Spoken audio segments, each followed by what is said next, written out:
100克白糖用200克开水化开，晾温备用。趁这个时间倒入250克粘米粉、2克的红旗粉，搅匀。红旗粉不仅起到上色的作用，它还有活血化瘀、健脾暖胃的功效，但不宜过多，过多的话容易发苦。搅匀后再加1克小苏打，拌匀。今天我们分享一道客家传统糕点孝板。糖水晾温，加入3颗酵母，搅匀化开。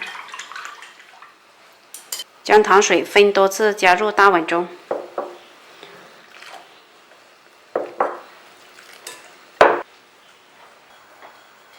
搅至这样的稠度就可以了，静置20分钟。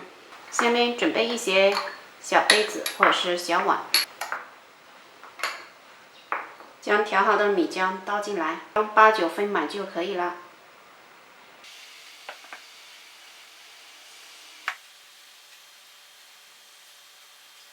锅中放适量的冷水，放上蒸币，放进来。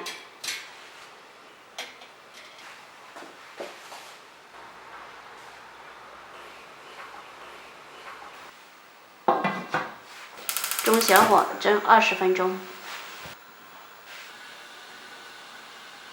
时间到关火，再焖5分钟，我们的孝板就做好了。